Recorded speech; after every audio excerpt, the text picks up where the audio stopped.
Well, whether you love them or hate them, there aren't many brands that are more iconic than UGG brand.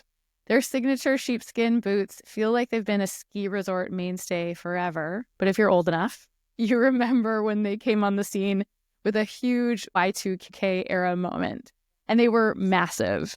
And then they really faded into Midwest suburban obscurity. And today they're once again massive. You can get platform Uggs, Mary Jane Uggs, Ugg sweatsuits, sneakers, clogs, and they're a significant part of the Deckers brand's portfolio.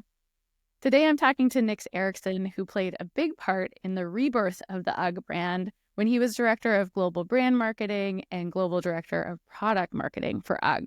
He spent 11 years there altogether, seeing the brand almost double their revenue from $1.2 billion to $2 billion.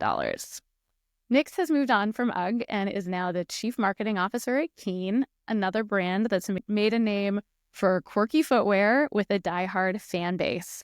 And if you know Nicks, you know it's such a perfect fit for him because he has a deep passion for the planet. And Keen has prioritized sustainability since the very beginning. It's woven into the ethos of the brand. Nicks and I met almost a year ago while we were both on a panel at the Sustainable Fashion Forum talking about how to change customer behavior and move them towards more thoughtful purchasing. So I know he has much well-earned wisdom to offer. Let's dive in. Hi, Nicks. Hi, Amanda. Thank you so much for having me. Give us a little bit of the backstory. You've had a cool career. You've worked at 3 really amazing brands. How did you get your break into marketing? Thank you. Yeah, no, it's interesting.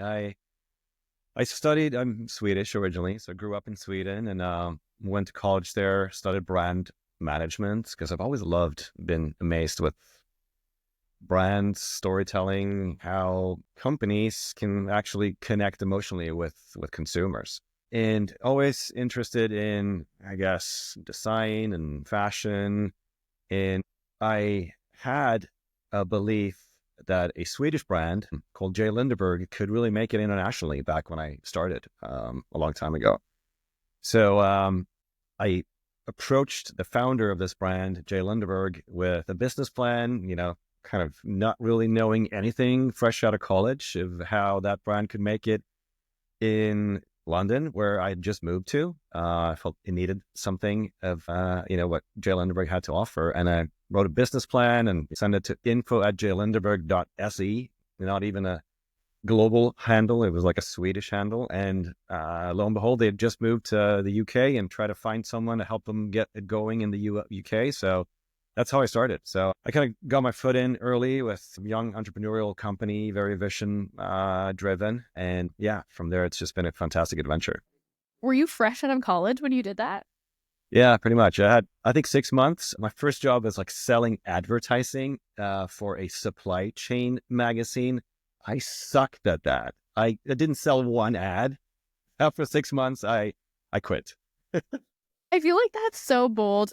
We probably both receive a lot of applications for people that want to work for our companies, and rarely do they come with a full business plan. I'd find it pretty compelling if someone sent me that. Obviously, the company was small enough at the time that you were able to make an impression on them, but it's very much a global brand now. What happened while you were there? Yeah, that was an amazing journey. We launched in Europe. So we launched in the UK, we launched in Italy and France. We did, fashion shows in Milan. We launched in New York and did presentations in New York. It was a fantastic ride. And I got to work really closely with the founder and his wife for 5-6 years. And it became part of a family almost. So he was my mentor early on, and I learned so much of how to build a brand and how to create sort of aspirational positioning in the marketplace through the work I did with him. Did you jump into a junior role, or were they just like, great, we need your help, come on into a senior role? It was basically me and them in the UK. Wow. So it was kind of wearing a lot of hats and kind of learning on the fly and building the team. And I did sales and marketing and PR and, helped book their travel. It was basically everything. And then eventually, as the team grew, I managed to carve out, a path for myself and ended up being the sort of international director of marketing. And then we bought back the distribution rights in the US. So that's how I made it here, setting up the brand here in the US and eventually made it to New York. And how many years, you mentioned you worked closely with the founders for 5 years, but altogether you were there for longer than that, weren't you? Yeah, it was kind of on and off. We did different things together. So we worked together at J.Lindeberg, the brand. And then after that, we started our own agency. And that's when we were in New York together. And we had, a really tight team that knew how to create fantastic products, create fantastic storytelling. So we set up an agency that was kind of a full service branding agency. So we did design on the product side. We actually did sourcing too, and also sort of brand and campaign development. So it was an exciting time. And that was just when the denim boom was happening on the West Coast. So all these denim brands who are really kind of commodity brands, try to figure out how do you build a lifestyle brand. And that's exactly what Johan and I had done with J.Lindeberg, kind of building this modern lifestyle brand in the early aughts. So they came to us and we helped a lot of brands here on the West Coast with figuring out how to go from just selling one thing to offering multiple products, to going from just being a wholesale business to, more D2C business, and creating kind of a global footprint. So you got to kind of scale an existing brand, you got to start an agency, and you got to start a brand from scratch in your time with them. Yeah.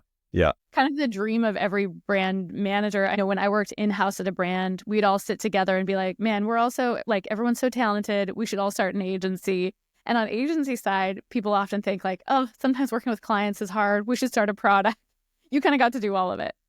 I got to do all of it. Yeah, it was a great ride. It was a fantastic ride. And then, eventually we started working with a lot of brands on the West Coast. We worked with Seven for All Mankind, for instance, before VF bought them. So that was a great ride. But then eventually we started working with William Rast, which was Justin Timberlake's brand. And, this is when the LA denim boom was like on fire. And obviously with Justin's fame, and it was, it's a really interesting project. So we worked with them for, I think, about a year before we became in-house there. So that's how I traveled further west to LA and worked with Justin and his team for 3-4 years there too. So it was a great journey to build, again, kind of a new brand. Started with just jeans to something big different, and really building a brand around a celebrity too was interesting. The type of partnerships that opened up, and obviously the sort of amplification through his network and through the partners he had and other parts of business too was hugely beneficial. That sounds like it would have been a wild ride. And you can see how a lot of that would be laying the groundwork for a role like the one you took on at UGG. But how did that transition actually happen? Yeah, I was in LA and looking for my next thing. And honestly, I'd been working in these sort of smaller entrepreneurial startups. I was looking for kind of a real job, with a real team and a real budget, right? I'd learn how to be scrappy. Vacation time.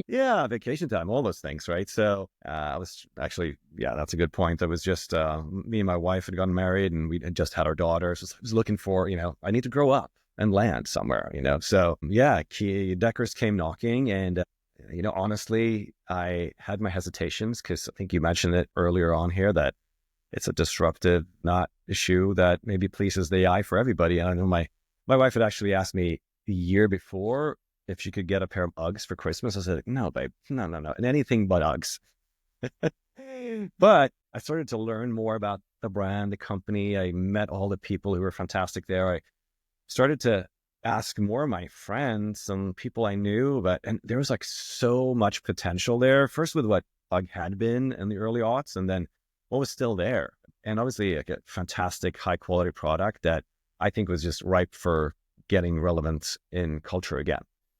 Yeah. We're going to dive deep into what happened once you got to UGG, but I'm seeing a trend for you. I mean, like, I guess almost a decade on and off with J.Lindeberg and J.Lindeberg related projects, over a decade with UGG. That's, most of your career. What do you think are the pros and cons of really sticking it out at a brand for a long chunk of time? Yeah, it's interesting. I mean, I think I'm kind of loyal to a fault sometimes. I think that is maybe the downside, but once I get into something, I want to make sure it succeeds, and I want to put in the time to make sure it happens. And I know this podcast is called My Best Campaign, but I think one campaign is not going to change a brand necessarily, right? If it does, it's maybe fleeting. So I think it takes time to kind of create impact and culture and with brands. I think that's why I stuck around. And I think I was fortunate enough to find companies too that there was a lot of change and evolution within the different. So even on paper, it looks like 10 years. It felt like 2, 3 different versions of that company almost. So, and part of that was maybe my doing too, with like completely always looking for the next thing and always evolving the strategy. Yeah, I think a lot of people look for the next thing externally, and it sounds like you were able to look for the next thing internally within the company and create opportunities for yourself. What would you say that's part of what drew you to this opportunity at Keen? I mean, here's a brand that's been around for a long time. What pulled you in? Yeah, no, absolutely. I think what pulled me in was having done what I've done. I've sort of built brands, aspirational brands my whole life, and had the pleasure of working with some great people, but ultimately just getting people to buy more stuff, more apparel, more shoes. Maybe I was part of the problem. Did people really need all this stuff, right? So I think at UGG, I helped lead the sustainability and DEI strategies there too, and really helped for them to create a position that wasn't just all about cultural relevance and celebrity, but kind of grounded in something more purposeful. And we did great work there, but I think there's always limitations within sort of public traded companies of how far you can go. So I was looking for something where I could lean even heavier into my purpose and doing good as a business. So I was looking for a company that had this kind of perfect combination of really strong product. First of all, I think product's really important. A real commitment to sustainability. And I think size of a company and maybe family owned or private, that where you could prioritize that over sometimes profit or shareholder value, right? So I think I was looking for that perfect combination, and I found that in Keen. I think they are set up for prove to the industry that you can be successful and you can cut through in culture and you can do the right thing. Yeah, yeah. Though you did, I mean, from what I understand, you did have a big impact at UGG as well. And I had a conversation about a year and a half ago with Eric Leakey, who started Unless Collective, which is like a totally biodegradable brand. It's since been acquired by Under Armour, but he came from Adidas. He was an executive at Adidas. And he was telling me that as much as a huge global brand has a lot of resources to make a difference, it's so hard to move the needle at a global brand. And for him to do the type of sustainable work that he wanted to, he had to start his own, or maybe in your case, go to a smaller brand. Yeah. But when you were at Deckers, how did you gain traction on your sustainability initiatives within such a huge matrix organization? Yeah, I think it was a lot of work, and there was so many people that were passionate about it too internally. The CEO at the time really wanted to find ways to create a successful business, but also give back to the community and to the planet. So there was, a willingness and buy-in at the very top. But I think what I brought was a point of view from the brand point of view. There was kind of a corporate point of view from the leadership and the CEO. And what I hope to sort of create a path around was to not fall into another UGG situation where you were popular and you cut through in trends, but then there was nothing else after that, right? So how do you create sustainable brand long term? And I think that is all about connecting deeper with consumers around their values and what they really care about. So that's what we did and what I managed to do at UGG. And I think some of the stuff that was the most proud around there was our sustainability programs around regenerative agriculture, which was, I think, and I know Eric a little bit too. We've looked at, what he's done. I think it's commendable to make the move that he did and, really Yeah. getting out there and pushing the envelope. And what I think what we talked a little bit about too is like, you can make small changes at big companies like that actually have a big impact, right? It's where some of these smaller companies, you're doing it really right, but because of the scale, it's not necessarily moving the needle that much on the actual problem. But with a company like Deckers and UGG, small changes there actually saved us, massive amounts of carbon emissions or helped push regenerative farming into a next level. So I think that's what I was most excited about, to harness the power and scale of big companies like that, where even like a small change that's positive actually can have a huge impact. Totally. And you look at what Patagonia is doing with their push towards organic cotton, and it motivates the broader farming industry to adopt those practices if they want to work with preferred brands, right? Yep. Yeah. For Deckers, was it farming on the like sheep side, or was it actually some of the like cotton or other materials? What were you guys having an impact on?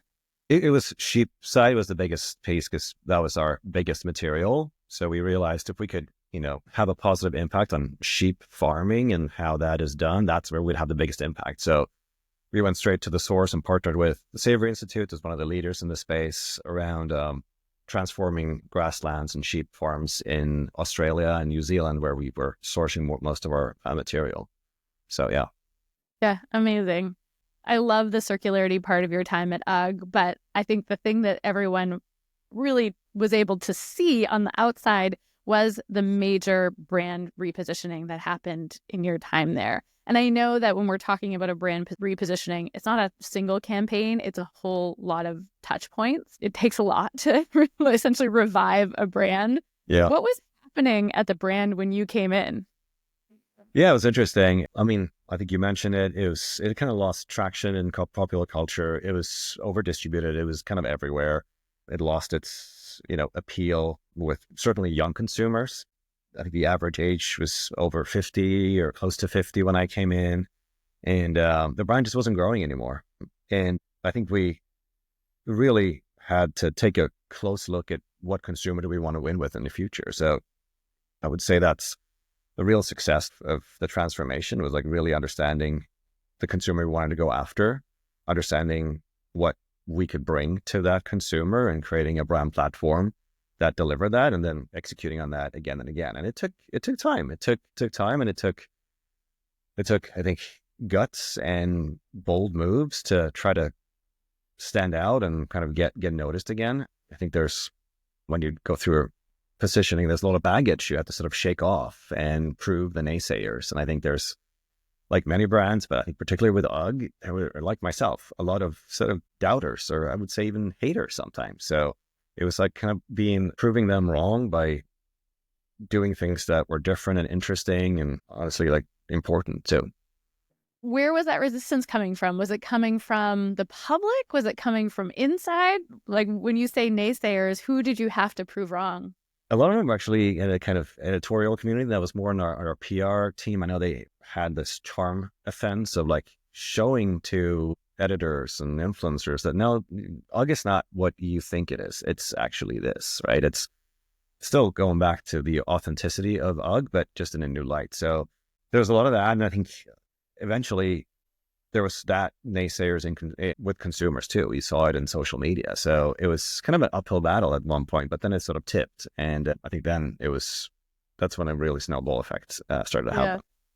Let's talk about how you approached that challenge. So you mentioned it was a big part of it was rethinking the consumer. How did you approach that? It's a lot of around qualitative and quantitative studies, understanding like who the consumer we have right now is, why do they have an affinity for the brand still? And then understanding the consumer landscape of who would be the consumer we have to win with in the next 5-10 years to be successful. So it was interesting because I think when you looked at why some brands are successful in repositions, I think is because they understand that some of the legacy consumers, they also want brands to evolve with them, and they want change. Like sometimes you maybe get stuck because you are afraid of change and you think that consumers don't want newness in the brands they love. And I think we found a good sort of middle ground of attracting new consumers and bringing our existing consumers along for the ride. We never sort of pushed too far to alienate consumers. And I think that's always a fine line you have to walk, but an important one. And I think the most effective way to do that is to understand who you are as a brand and why you are successful in the first place and why people love you in the first place, and just water those seeds rather than creating completely new ones. Yeah. Something that I see clients struggling with sometimes when they're trying to reposition, as you said, they don't want to alienate their old customer or their legacy customer, but they also don't know how to choose who the new customer is. How did you decide where to focus? Because you did get pretty laser focused on bringing in a new young customer. How do you decide where you're going to point that laser? I think it was a combination of looking at the market and like what sort of generation, where is this space moving, and we position ourselves as sort of casual footwear into fashion, right? So not necessarily super functional. And then I think really trying to find, I would say it was like a mirror of the brand with a consumer group, because if you're not really connected and I think authentically delivering something to that consumer that aligns with your values as a brand and what you care about, I don't think you're going to be successful. So it's sort of a filter of like, here's the overall market, here's what everybody looks at right now, and like, what's the consumer that really fits us best? Who are the ones that care about what we care about when it comes to style or functionality or sustainability, wherever it may be, right? I think it's like finding that sweet spot. And I think that was done through qualitative and quantitative, but I think most importantly done through a lot of one-on-one meetings and interviews with customers too and consumers to really understand them and to be able to map out sort of personas that we could then scale. Yeah. Where did that eventually land? Like, who was that perfect consumer? So we had sort of 5 different segments. 2 segments were the kind of top ones. I'm trying to remember the names now because now Been a we're little moving to while. new segmentation world. But yeah, it's a conscious creator and something else creator. So this sort of very style focused individual who cared about the environment or cared about social justice pieces was one consumer. And the other one was more, that's kind of tapped into culture and trends. So kind of, tapping into that consumer who had made UGG the brand it was back in the early aughts, right? It looked very different now. It's a different generation, but they were looking for those same things. So I think understanding those really deeply and then building our brand platform around those consumers was the unlock. And we found that both of those consumers, they cared about self-expression, they cared about identity. They wanted to make sure that they were different than other folks. I think that's where the connectivity with UGG was so strong because, yeah, the shoe looks like nothing else, right? It's basically one of a kind. There's nothing else out there in the market. So that sort of unique point of view was mirrored in the consumer. And then our brand platform became this idea of to make self-expression comfortable for all. Mm, yeah. So comfort's obviously something that, UGG delivers. As soon as you put your foot in a pair of UGG boots, you enveloped in comfort. And we knew that created confidence and the idea of being able to stand out and be who you want to be. Yeah. You started this journey well before COVID, but I'm guessing UGG really got to capitalize on the comfort, cozy movement Oh because my you God. laid that Yeah. groundwork as Yeah. soon as COVID hit. It must have blown up. It must have blown out. Yeah, we have blown up completely. And it was amazing because we had always fought with how do you become relevant outside of the home? How do you become relevant outside of just being comfort and cozy? How do you like bring the idea of style and cozy and comfort together? And I think we'd made progress in that before COVID. And we'd had a lot of influencer campaigns that had set the groundwork for that. We'd had collaborations that kind of got, comfort and style on the runway. And then COVID hit, and that's what happened, where people were looking for that combination more so than ever before. So it was kind of a perfect storm. And we had launched some products, new franchises that I think were just an even better evolution of that than the kind of classic boot. So not only did our core styles work, but kind of new franchises did too. So yeah, it was definitely, an interesting time. And I think we did what we could to make sure people at home were, both comfortable and confident and felt that they still had a way to self-express through games Yeah. like this. Yeah. Well, the thing that is really amazing is a lot of times if a brand wants to reposition, they feel like they have to reinvent the product as well. And it's just on the site yesterday, and every single shoe still looks like an UGG no matter Yeah. what. Yeah. Like, you didn't try to reinvent the wheel. You almost leaned into the truest version of it. How Yeah. did you do that, or how did you reach this new market while still staying so true to the product? It was interesting is we've done all this research and we call it the UGG Eclipse. So basically consumers equated the classic boot that everybody knows. I say UGG, you have a picture of the product in front of you, right? That's what people think of. So it didn't matter.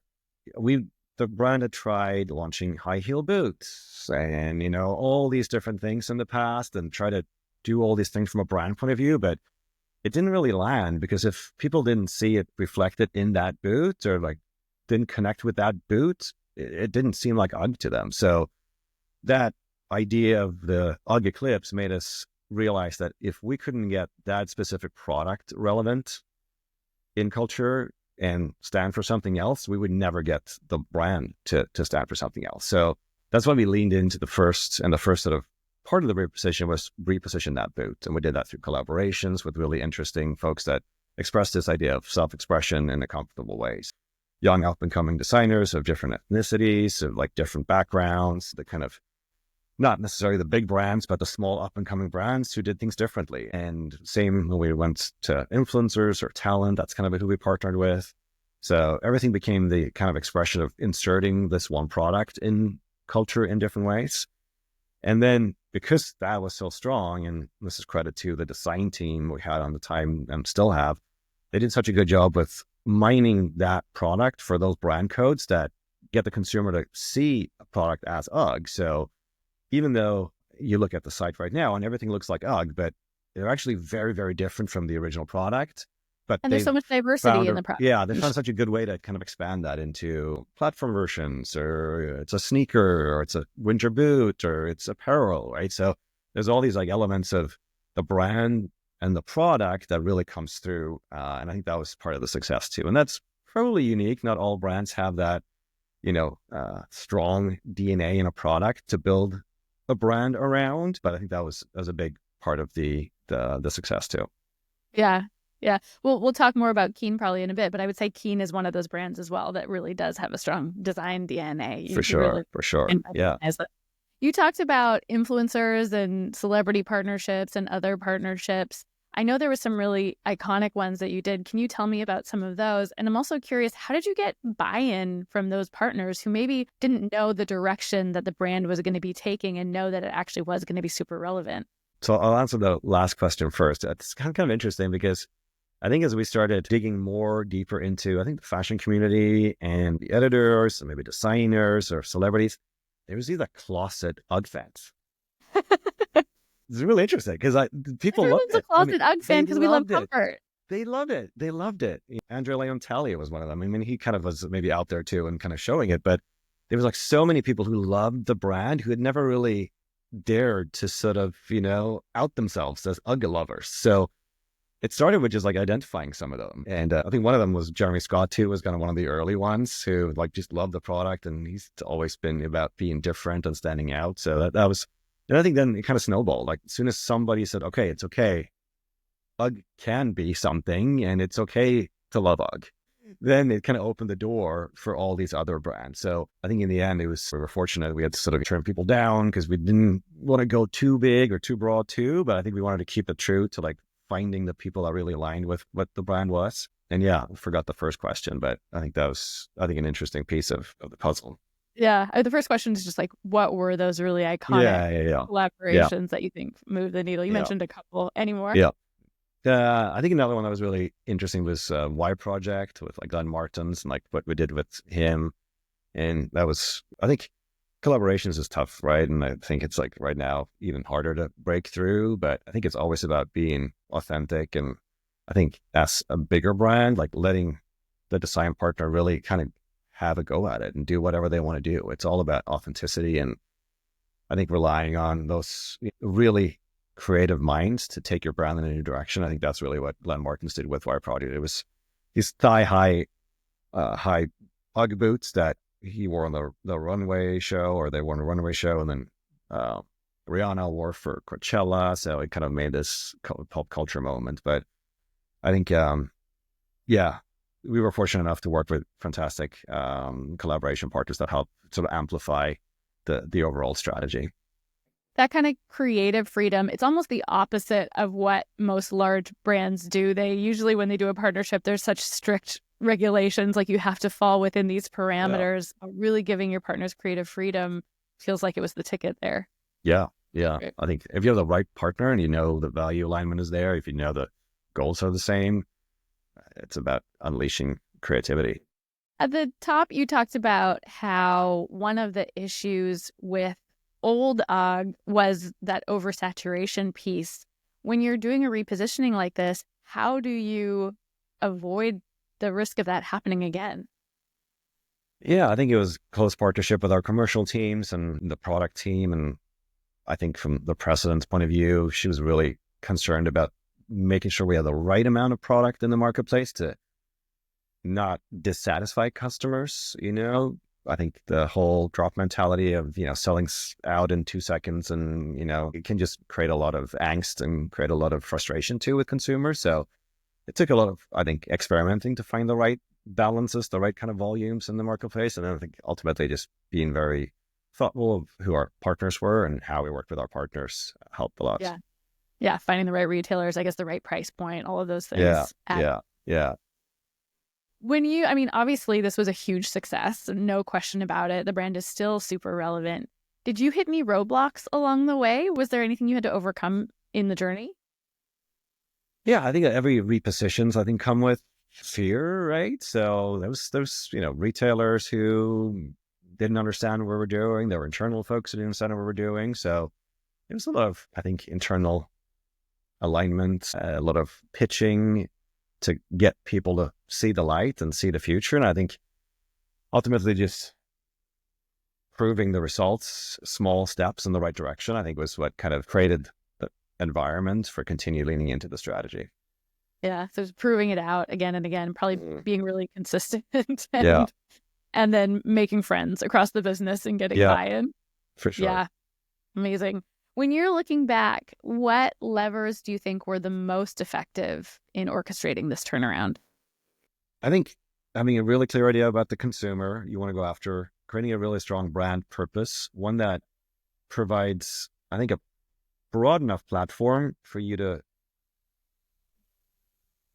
make sure you can deliver on what's true for your brand, be relevant in culture, and also like find something deeper that's not just about the product or just about style, right? So I think those are important. And then when I come from an executional point of view, I would say, yes, we had fantastic campaigns, but I would say the collaborations were some of the leading things. The PR team did a fantastic job there. And then I would say our social media strategy and our social, I think part of that was almost giving the brand over to the fans and the consumers. I think same thing there with the collaborators. It's like, if you try to put too many guardrails on your brand, sometimes you end up, I don't know, not getting the same emotional connection with who you're working with. So the result of their work isn't as powerful. So I think that's something that I've learned, that trust the right partners to do great work, whether it's a collaborator, a designer, or actually just, a consumer when you see content, just like let them go. Yeah. I love what you're saying about that brand purpose. It's always a really delicate balance to find something that people can latch onto and actually care about, but not be too limiting for the brand. So you want it to Yeah. feel expansive, but Yeah. also to feel meaningful. And that's hard to find that sweet spot. But I think It is. you did that. What are you most proud of from your time at UGG? Yeah, I think I'm proud of just the overall success of cutting through in culture again, becoming, I think folks had written off UGG as it's done, never going to happen again. So I'm proud of that UGG actually became relevant again. And then I'm probably most proud about some of the work we did on sustainability fronts and how we communicated and created campaigns around that. I think that was really meaningful. Yeah. So we do a lot of looking back on this show. My best campaign, obviously, in the past, but you still are in the throes of doing amazing work. And I'd love to give some practical advice for right now whenever we're wrapping up an episode. What are you keeping an eye on in the industry right now, or who's got your attention? What keeps you engaged? Yeah, no, I think I'm looking for, and I think this is, I think, how you and I met at the Sustainable Fashion Forum. There's sustainability was trending, right? 2-3 years ago. It's not trending anymore right now. You're not cool just because you're sustainable. The politics don't align anymore. Exactly. And I think a lot of the brands have been struggling. Some of them have shuttered the last few years. So I'm still looking for companies and brands that stay the course on doing what they said they would do, on, I think, building their strategies on action versus just words. And I'm looking out for other brands who are still staying true to some of the, beliefs that they had, and find ways to still be relevant and still be successful as a business, but also finding ways to do good for kind of people on the planet. We've talked enough about Keen in other conversations that I know that that is actually something that Keen has been able to do over the years. How do you think that's been possible to be sustainable and also be profitable? Yeah, it's fantastic. And that's kind of why I'm here.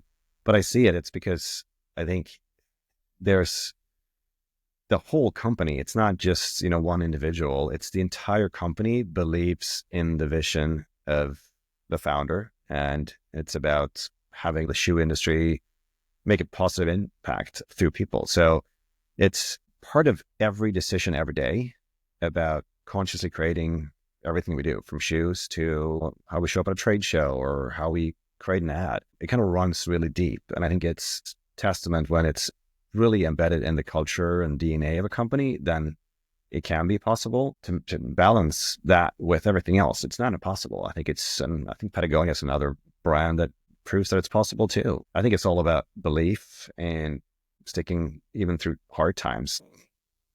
I mean, I'm hearing founder-led companies. Do you think it's possible for large brands to do it? Can you scale and still stay true to a mission like that? Or can you I don't know. IPO and still do it when there's shareholders involved?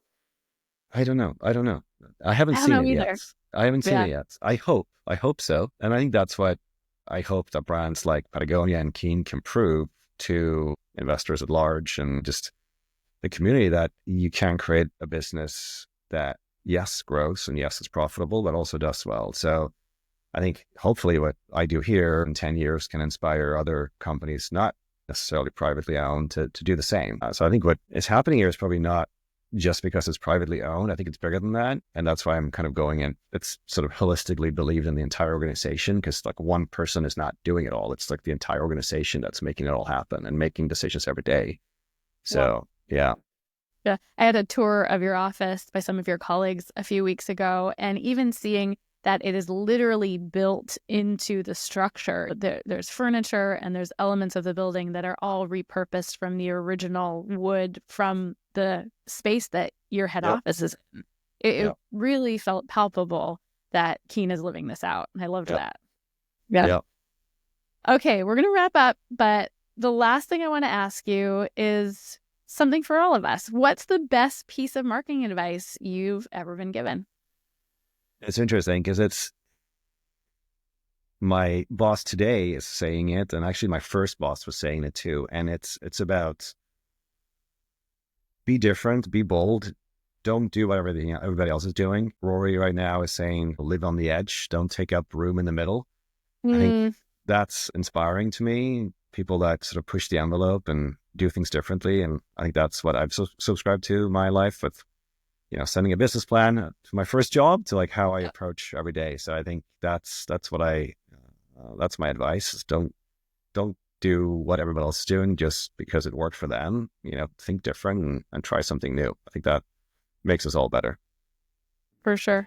Amazing. Thanks, Nicks. This is fun. I Thank really you, appreciate Amanda. it. Love all I your appreciate advice. it too. Thank you so Thanks. much.